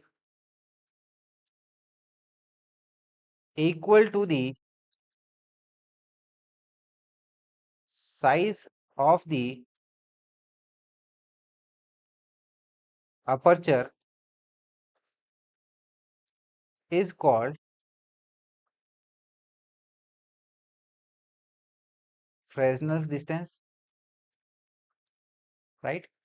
And this Fresnel's distance is given by df is equals to aperture a का square upon में wavelength lambda. और यहां से हम लोग Fresnel zone को define कर सकते हैं, that is this a as a f is equals to under root of lambda D f, और इसको कहा जाता है फ्रेस्नेल जोन, राइट। तो यहां पर राइट हम लोग रे ऑप्टिक्स और वेव ऑप्टिक्स का कंसेप्ट को इंट्रोड्यूस कर सकते हैं कि अगर यहां पर ये जो एपर्चर है इसकी जो साइज है इस वेवलेंथ या फिर इस वैल्यू के कंपैरिजन से अगर छोटी होती है तो उस दौरान पे वेव ऑप्टिक्स का कंसेप्ट एप्लीकेबल होगा, और इससे अगर बड़ी होती है तो वो आपका रे ऑप्टिक्स का कंसेप्ट फॉलो होगा। So we can say hence the concept of ray optics can be conveniently used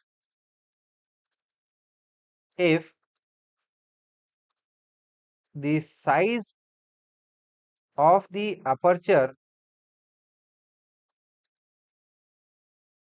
is greater than the size of Fresnel zone, that is A greater than Fresnel zone AF, right. चलिए आगे बढ़ते हैं, आगे बात करते हैं diffraction grating की। Diffraction grating यानी कि जब हमारे पास में ये जो स्लिट्स है खूब सारे हों, जैसे आपका कपड़ा है, ठीक है ना, वहां पर छन्नीदार आपका जो कपड़ा है वहां पर जो एपर्चर है खूब सारे एपर्चर होता है, तो उस दौरान पे हमको डाइफ्रैक्शन ग्रेटिंग देखने को मिलती है। So for this we can say it consist of large number of equally spaced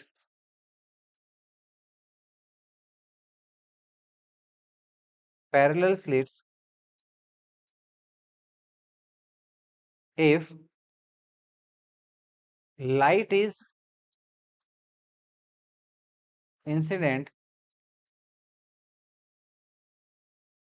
normally on a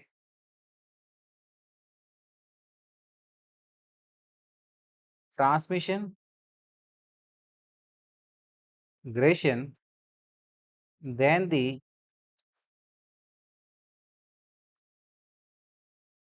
direction of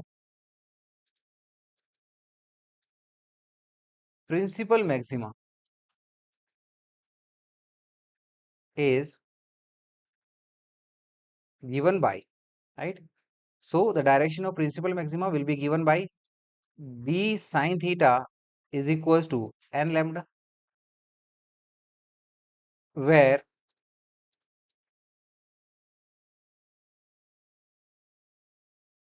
where we can say n is equals to 1 2 3, right.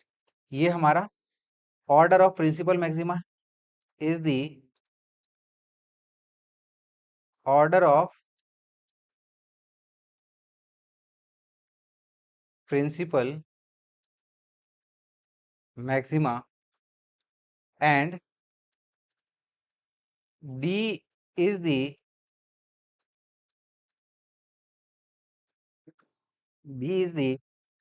distance between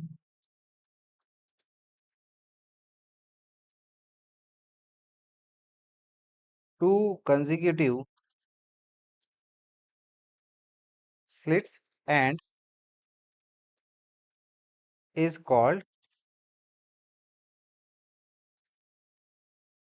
grating element, right. चलिए इससे related question देखते हैं। Question देखिएगा, ये हमें दिया गया है कि light of wavelength 580 nanometre is incident on a slit having a width of 0.300 millimetre. The viewing screen is 2 metre from the slit, right. तो हमें बोला गया है कि हमारे पास में एक लाइट है जिसकी वेवलेंथ 580 नैनोमीटर है, राइट। और ये एक स्लिट के ऊपर इंसिडेंट है जिसकी विड्थ हमें 0.3 मिलीमीटर दी गई है। और बोला गया है कि जो यहाँ से स्क्रीन जो स्लिट से 2 मीटर की दूरी पे, so we have to find the position of the first dark fringe and the width of the central bright fringe. तो हमारा पहला डार्क फ्रिंज की पोजीशन क्या होगी ये हमसे पूछा जा रहा है, और सेंट्रल ब्राइट फ्रिंज की विड्थ कितनी होगी ये भी हमसे पूछा जा रहा है। तो यहाँ पर सबसे पहले position of first dark fringe की बात करते हैं, तो ये हो जाएगा हमारा y n d is equal to n lambda D upon में ए इज इक्वल टू, ये हो जाएगा हमारा 1 इंटू 580, राइट। तो ये हो जाएगा हमारा 1 इंटू 580 इंटू 10⁻⁹ इंटू 2 अपॉन में 0.3 इंटू 10⁻⁻3, और it will be simply plus minus 3.86 into 10⁻³ metres. अब बात करते हैं हम लोग फ्रिंज विड्थ की, ठीक है, सेंट्रल ब्राइट फ्रिंज की विड्थ की। तो ये हमारे पास इसके लिए फॉर्मूला होता है beta naught is equal to 2 lambda D upon में ए, और it will be simply 2 into 3.86 into 10⁻⁻3, जिसकी वैल्यू हमें मिलेगी 7.72 मिलीमीटर, राइट। आई होप ये चीज समझ में आई होगी आपको। चलिए आगे बढ़ते हैं, हमारा अगला टॉपिक देखते हैं। अगला टॉपिक है हमारा polarisation of light, right. Polarisation is basically phenomena of limiting the vibrations of electric field vector in one direction, right, in the plane perpendicular to the direction of propagation of light wave, right. यानी कि जब हम लोग light के electric field vectors को जब एक particular direction में सीमित करते हैं या फिर पोलराइज करते हैं, तो इस फिनोमिना को पोलराइजेशन ऑफ लाइट कहा जाता है, राइट। तो लाइट आपकी मल्टी डायरेक्शन में चलती है, लेकिन हम लोग उसको एक ही पर्टिकुलर डायरेक्शन में फिल्टर आउट कर रहे हैं, तो ये फिनोमिना क्या कहला रहा है आपका, पोलराइजेशन ऑफ लाइट कहला रहा है। So for this we can say the phenomena of limiting the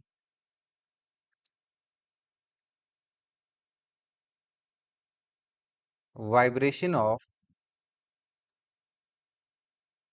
electric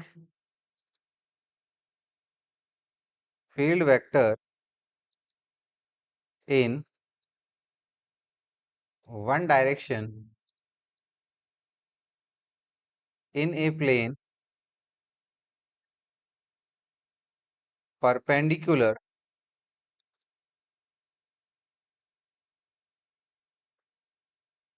to the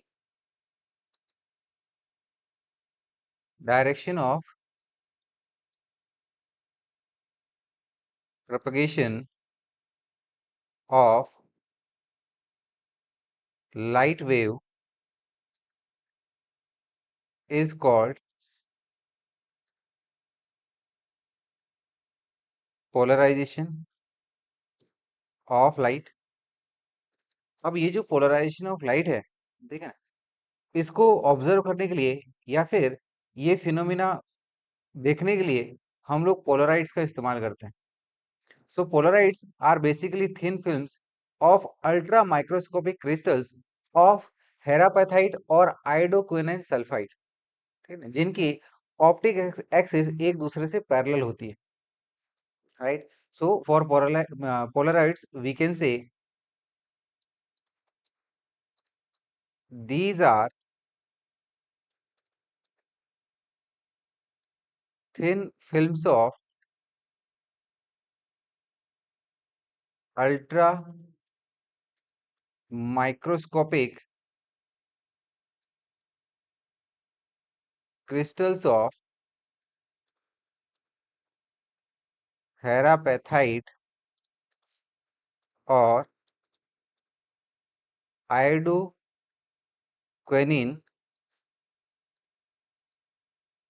sulphate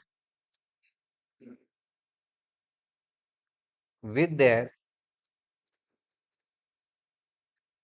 optic axis parallel to each other, right. चलिए आगे बढ़ते हैं हम लोग, आगे बात करेंगे, ठीक है ना. जो हमने ये पोलराइजर देखा, ठीक है ना, ओवरऑल इसका सेटअप किस तरीके से, ये दोनों हमारे पोलराइड्स हैं. इसमें पहला ये आपका पोलराइजर कहलाता है और दूसरा आपका एनालाइजर कहलाता है. ये बेसिकली हम लोग देखने के लिए यूज करते हैं कि हमारा जो फिनोमिना पोलराइजेशन हो रहा है या फिर नहीं हो रहा है. अगर हमारे पास में अनपोलराइज लाइट है जो कि हर डायरेक्शन में ट्रेवल कर रही है, पोलराइजर इसको एक पर्टिकुलर डायरेक्शन में सीमित करता है जिस डायरेक्शन में इसकी एक्सिस है, और इसके बाद में एनालाइजर के थ्रू हम लोग इसको रोटेट करके फाइनली डिटेक्टर या फिर स्क्रीन के ऊपर देख सकते हैं कि कितनी लाइट की इंटेंसिटी यहाँ पर रिसीव हो रही है. अगर इंटेंसिटी में यहाँ पर फर्क आता है तो हम लोग कह सकते हैं कि हमारे पास में जो लाइट पोलराइजर के थ्रू यहाँ पर ये पोलराइज लाइट बनी है, वो एक्चुअली में पोलराइज्ड लाइट है या फिर नहीं है. ये जैसे कि पर्टिकुलरली आपके सन ग्लासेस में यूज होता है, ठीक है, जहाँ पर बोला जाता है आपका ये यूवी प्रोटेक्शन के लिए, ठीक है, तो वो उसका जो फिनोमेना है बेसिकली वो आपका पोलराइजेशन ही है. तो होता क्या है इस लाइट की, राइट, यहाँ पर इंटेंसिटी कम हो जाती है, राइट. तो एज सच आपको चीजों को ऑब्जर्व करने में दिक्कत नहीं आती, लेकिन वो आपके आईज को हैम्पर या फिर डैमेज नहीं करती. Getting my point.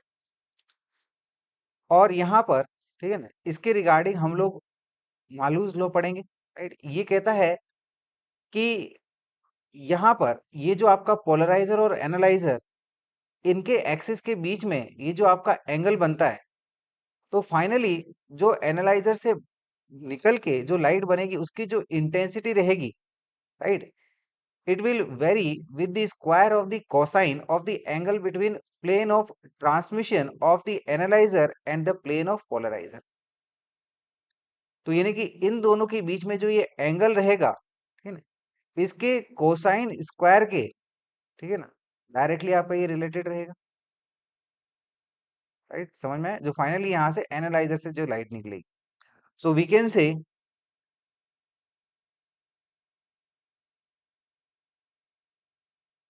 The intensity of the polarized light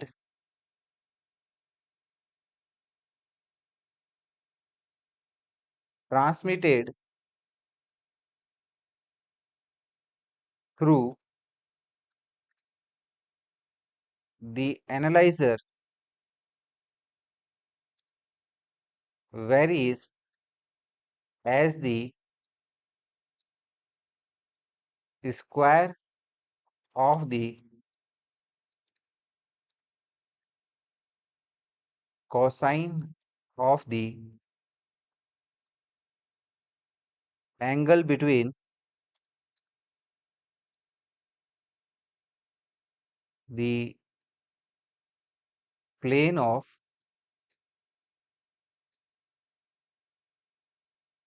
transmission of the analyzer and the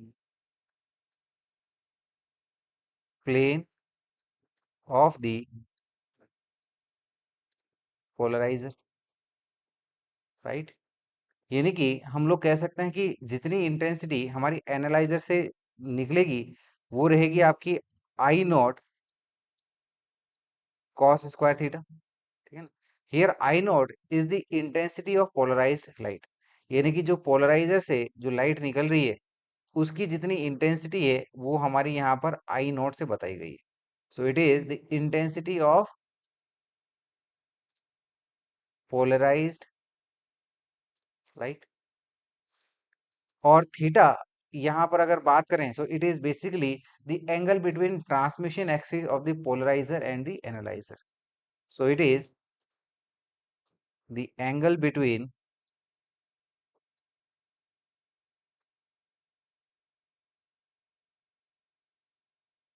transmission axis of the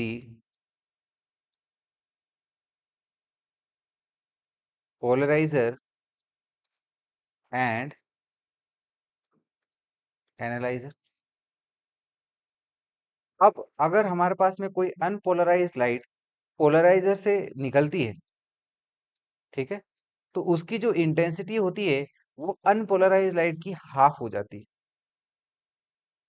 ठीक है। यानी कि वो पहले पूरी तरह से जो लाइट पूरी तरह से अनपोलराइज थी, अगर वो पोलराइजर से निकलती है तो उन इसकी इंटेंसिटी हाफ हो जाती है।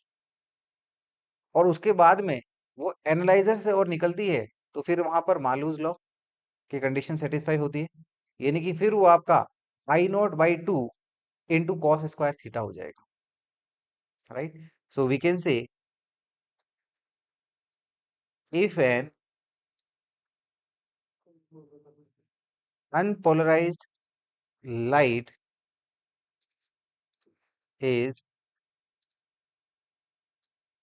converted into plane polarized light by passing it through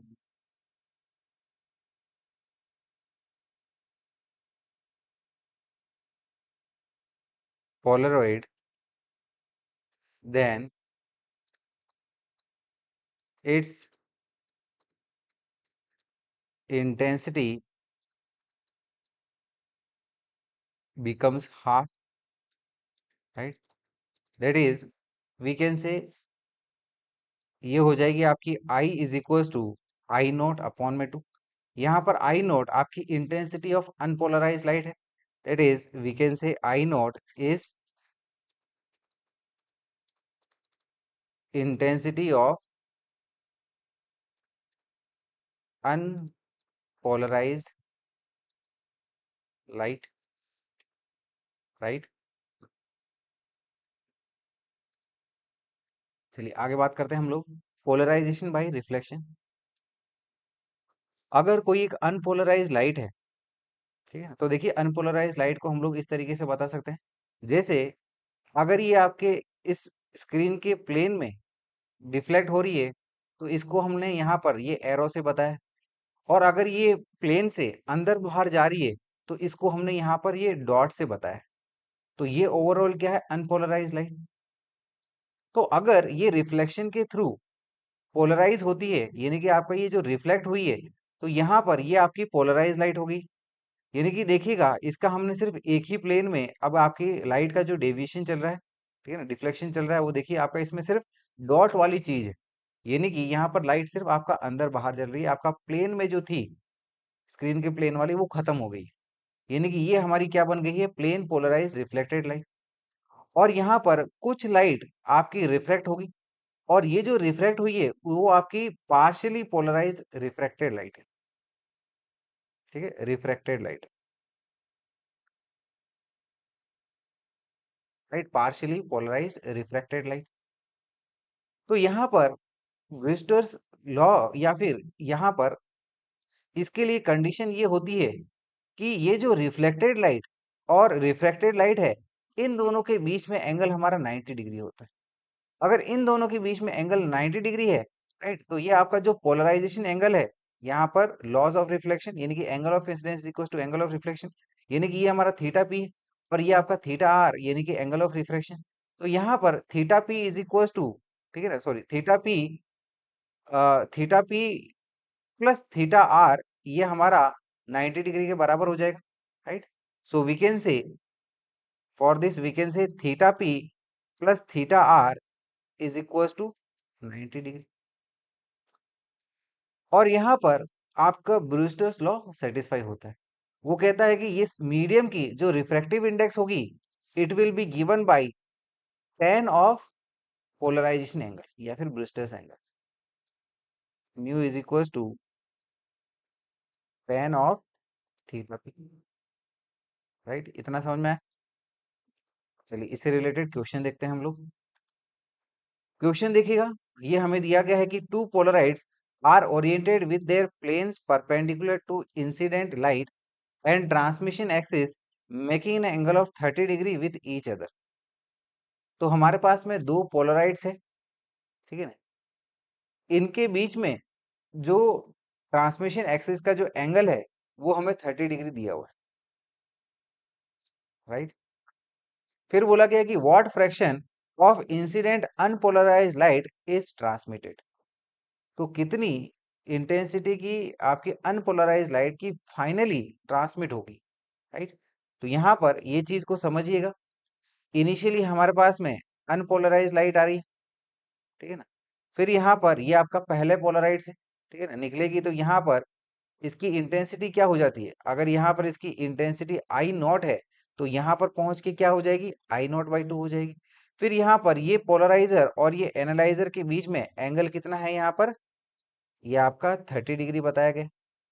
तो इसके बाद में जितनी इंटेंसिटी की लाइट यहाँ पर पहुंचेगी फाइनली, लेट अस से ये आपकी I2 है, I2 के लिए हम लोग कह सकते हैं ये हो जाएगा आपका I1 into cos square theta, ठीक है ना, मॉलूज लॉ अगर हम लोग अप्लाई करें तो। सो वी कैन से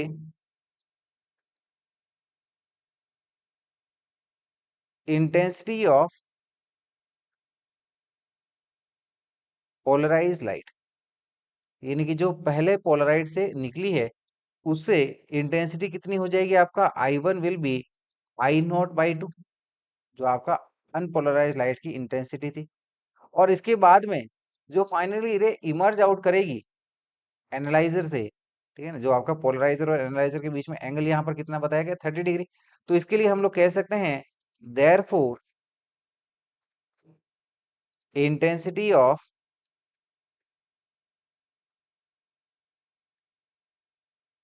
इमर्जेंट लाइट, ये क्या हो जाएगी आपका I2 is equal to I1 into cos square theta, right. और I1 हमारे पास में क्या आया है, आई नॉट बाई 2, ठीक है, इंटू कॉस स्क्वायर थीटा कितना है, 30 degree. So it will be I not by 2 into cos 30 degree कितना होता है, √3/2, इसका स्क्वायर यानी कि ये हो जाएगा 3/4। सो it will B finally 3I0/8। तो यहाँ पर हमको इसको परसेंटेज में फाइंड करना है, ठीक है ना। तो कितनी आपकी fraction of incident unpolarised light है जो ट्रांसमिट होगी। तो इसके लिए हम लोग कह सकते हैं देयरफॉर वी कैन से I2, जो फाइनली जितनी इंटेंसिटी की लाइट इमर्ज आउट हुई है, अपॉन में जितनी आपकी अनपोलराइज्ड लाइट इंसिडेंट थी, इंटू 100। तो ये आ जाएगा हमारे पास में सिंपली 3/8 इंटू 100, यानी कि ये हो जाएगा 37.5%, राइट। इतना समझ में आया? चलिए आगे बढ़ते हैं, अगला क्वेश्चन देखते हैं। क्वेश्चन देखिएगा, ये हमें दिया गया है कि when light of particular wavelength falls on a plane surface at an angle of incidence 60 degree, then the reflected light becomes completely plane polarized। तो बोला जा रहा है जब एक लाइट जिसका एंगल ऑफ इंसिडेंस 60 डिग्री हो, तो इस दौरान पे जो रिफ्लेक्ट हो लाइट हो रही है वो कंप्लीटली प्लेन पोलराइज्ड है। So find the refractive index of surface material and the angle of refraction through it, right. तो हमें सरफेस का रिफ्रैक्टिव इंडेक्स फाइंड करना है, और यहाँ पर एंगल ऑफ रिफ्रैक्शन कितना होगा ये भी हमें फाइंड करना है। तो देखिए हमारे पास ब्रूस्टर्स लॉ है जो कहता है कि mu is equal to tan theta P. और यहाँ पर एंगल ऑफ इंसिडेंस यानी कि पोलराइजिंग एंगल ये हमें कितना दिया हुआ है, 60 डिग्री है। So it will be simply √3। और दूसरा हमें पता है कि polarisation angle plus refraction angle is equal to 90 degree होता है। So we can say theta P plus theta are is equal to 90 degree, और we can say theta are is equal to 90 degree minus 60 degree, that is equal to 30 degree.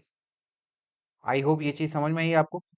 तो इसी के साथ हम लोग wave optics को complete करते हैं, राइट। इस चैप्टर से रिलेटेड हमने सारे कंसेप्ट देख लिए हैं, सारे फॉर्मूलेज हमने देख लिए, और कंसेप्ट्स और फॉर्मूले से रिलेटेड क्वेश्चंस भी हमने कवर अप कर लिए।